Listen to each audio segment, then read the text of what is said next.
ভাই যারা ফেসবুকে ওই 30 জিবি, হ্যাঁ, 180 টাকা অথবা 40 জিবি মাত্র 200 টাকা এরকম অফার থেকে ভুলে যান, তাদের জন্য এই ভিডিওটা তৈরি করতেছি। দেখেন, আমাকে এরকম একটা বিজ্ঞাপন দেওয়া হয়েছিল। বিজ্ঞাপন দেওয়ার পরে আমি ওরা বোনাস দিয়েছে, ঠিক আছে, 1000 টাকা অ্যাড মানিতে 290 টাকা বোনাস, 2000 টাকা অ্যাড মানিতে 490 টাকা বোনাস, ঠিক আছে, এইভাবে এগুলো দিয়েছে। তো আমি সব কিছু, এই যে কথাবার্তা বলেছে সব ঠিকঠাক আছে ভাই। দেখেন, সব কিছু ঠিক আছে। এই যে আমি এই জায়গায় লিখেছি যে টাকা অ্যাড করতে পারতেছি না ভাই, ঠিক আছে, টাকা অ্যাড করতে পারতেছি না। তখন বলতেছে কি স্ক্রিনশটটা দেন। আমি বললাম কিসের স্ক্রিনশট?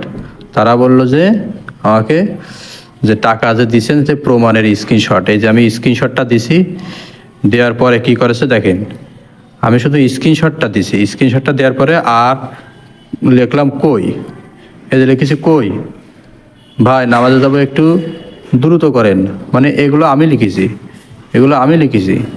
তারপর এই যে তাদের সেই যে অ্যাপস ছিল, সেই অ্যাপসের পিকচার দিছি।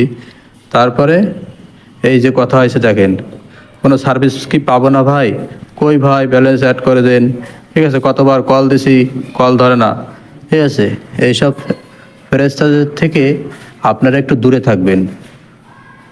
হাউস রেটে অফার বিক্রি করি ভাই। সর্বোচ্চ আমার এখান থেকে লাভ করা হয় 5 টাকা, 6 টাকা, 4 টাকা, 7 টাকা, এইভাবে প্রত্যেকটা অফারে লাভ করা হয়। তো আপনারা এর থেকে বেশি করতে পারবেন। আর ওই যে ফেসবুকে যে বিজ্ঞাপনগুলো দেখেন, যদি আপনার কোনো সন্দেহ হয় অথবা মনে হয় যে আমার কথায় সন্দেহ লাগতেছে যে ভাই কি সত্যি কথা বলতেছে নাকি মিথ্যা কথা বলতেছে, তাহলে ভাই আপনারা একবার টেস্ট করে দেখবেন। আমি কিন্তু টেস্ট করে দেখিনি, আমি ডাইরেক্ট আমি এদের কাছ থেকেই অফার নিতে চাচ্ছিলাম যে এরা এরা আসলে কেমনে অফার দেয়, ঠিক আছে, এরা কেমনে অফার দেয়। তো আমি কিন্তু এই যে 500 টাকা ধরা খাইছি, আপনাদের সতর্ক করার জন্য বলতেছি ওরকম করেন না। যে অফার দেওয়া আছে সব জায়গায় একই অফার চলে। আপনি দোকানের সাথে ডাইরেক্ট, যারা দোকানে বসে বসে অফার বিক্রি করে, আপনি তাদের সাথে যোগাযোগ করে দেখেন অফারের কীরকম দাম বাড়তেছে, কীরকম উঠতেছে, কীরকম নামতেছে। সব ওই জায়গায় গেলে আপনি বুঝতে পারবেন। দোকানে চার্ট ঝুলানো আছে, সেই চার্ট ছবি তুলে দেখেন যে কোন অফার কত, ওই জায়গায় কত আছে, আপনার আব্দুল আজিজ টেলিকম অ্যাপসের ভিতর কত আছে, ঠিক আছে, ওইগুলো দেখেন। ওইগুলো দেখলে সব আপনি বুঝতে পারবেন। তো ভালো থাকবেন, কেউ প্রতারিত হবেন না।